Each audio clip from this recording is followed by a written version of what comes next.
Hi guys! Welcome back to my vlog. Today is Sunday and of course may ganap na naman tayo. Chill day lang tayo ngayon, walang masyadong plano. Gusto lang natin ma-enjoy at magpahinga after a busy week. Simple lakad lang, konting kwento at kung ano man ang mangyari today, sasamahan natin yan. So if you're into relaxed vibes and real moments life, samahan niyo ako for today's Sunday's ganap. At alam nyo ba guys, wala talaga to sa plano as in. Hindi rin halata dyan na hindi pa ako naliligo guys. At kung naamoy man ako ng makasamahan ko, bahala na yan sila. Hindi ko na yan problema kasi ikaw ba naman bigla ang tawagan tapos sabihin, tara na, palabas na kami ng bahay ha. Aba, syempre takbuhan pababa agad. Walang ligo, walang arte, pero kilay on flick yan. Tapos hindi pa ako sigurado kung yung blush on ko ba, pantay. Naku, bahala na yan. At ayun na nga, alas 2 na pala kami nakaalis. Mga 30 minutes siguro na kaming bumabiyahe ng biglang nag-announce ang aking fair godmother gutom na ako, aba, emergency yan. Kaya ayan, full stop muna kami sa 7-Eleven. Kasi walang biyahe ang tuloy-tuloy kapag nagugutom. Lalo na kung si fair godmother mo na yan, syempre snack muna para tuloy ang gana. At ayun na nga guys, sinuna na pala namin bayaran ang pagkain na kailangan pang initin para diretso-diretso na ang biyahe. Walang sayang oras dito guys. At oo, dito na rin pala kami sa sasakyan. Walang arte-arte, walang mesa, walang plato. Plus wala pang seatbelt guys. Pero okay lang yan kasi ang importante busog at tuloy ang ganap. Feeling dining pa rin kahit nasa kotse. Kasi pag gutom ang fairy godmother, lahat sumusunod. After 1 hour and 30 minutes guys, sa wakas nakarating na rin kami sa aming first stop. Ang sikat dito sa lugar na tinatawag nilang Khao-Yai. Pagbaba pa lang namin sa sasakyan, feeling travel vloggers na agad kahit medyo pagod sa biyahe. Syempre, diretso agad kami sa entrance kasi kailangan muna magbayad bago ang lahat. At ayun na nga guys, may entrance fee pala sila dito, 100 baht. Hindi na masama, parang investment na rin sa memories at sa pictures na ipopost natin mamaya. After bayad, ready na ulit kami for more lakad, more picture-picture at more ganap. At ayun na guys, pagpasok mo pa lang, ito na agad ang bumubungad sa'yo. Parang biglang may pa-wedding feels ba? Ang daming bulaklak, ang ganda-ganda, parang ikakasal ka na kahit wala ka namang groom, char.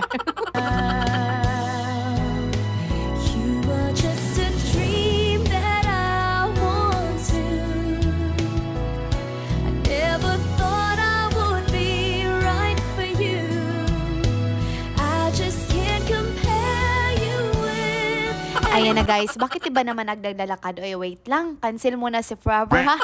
Kasi hindi nakasama si Forever sa lakad, char lang ha. Pero grabe, medyo na-curious din kami kung ano itsura ng scene kung kasama siya. Baka masaya pa. Akala ko talaga guys, no, fake flowers tong nilalagay nila, pero totoo pala guys. Tingnan nyo yung sikat ng araw, pero ang ganda-ganda ng weather today, ang lamig pa.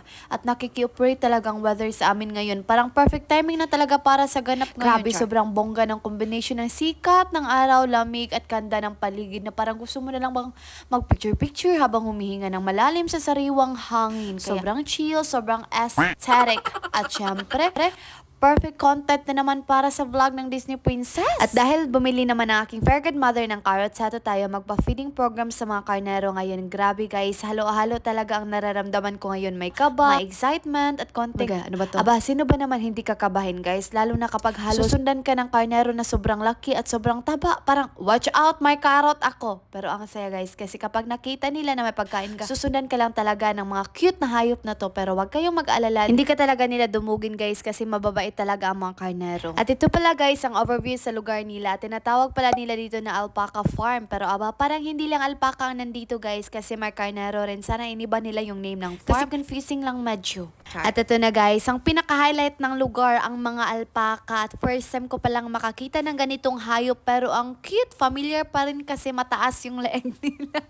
So very relatable ako dyan. Aba, aminin nyo rin guys, ganyan din kayo nung may quiz o exam. Talagang in-stretch yung leeg nyo. Tumingin sa board o sa notebook, parang naka-stretch mode on. Grabe, habang nakikita kayong maalpaka guys, hindi ko talaga maiwasang tawa kasi parang may connection kami. Leeg na taas, pose na classy at nakaka-relate sa student life moments. At by the way guys, may professional photographer pala sila dito. Kung gusto nyo talagang magagandang kuha ng litrato at perfect shots ng view, ayun, kumuha na kayo ng photographer para ang photos nyo hindi lang basta-basta, level up agad. At ang bongga pa guys, pwede nyo pa diretso ipa-frame sa kanilang shop, tapos take home agad. So convenient talaga. At ayan guys, pagkatapos nilang kinuna ng litrato ang alpaca, aba hindi rin kami magpapahuli. Uy, aba kami ba naman? Syempre, pakainin din namin ito kasi sila talaga ang bida sa lugar. Aba, ang dami nilang energy guys. Grabe, habang napapakain kami, halos ma-overwhelm talaga sa ka-cuteness at curiosity ng mga alpaca. Parang may sariling attitude guys. Tapos lahat sila nag-aabang sa carrots. Ay, ang nakaganda rin pala sa lugar dito guys kasi may mini castle sila at gawas talaga sito sa mga bulaklak. As in, totoo talaga guys, lahat ng bulaklak. Hindi fake ha, kahit maliit lang talaga yung lugar. Pero super effort nila sa pag-ayos ng view. Ang ganda ganda ng combination ng flowers, castle at greenery, parang dreamland guys. At hindi man gaano kalaki ang farm pero grabe perfect para pang relax, mag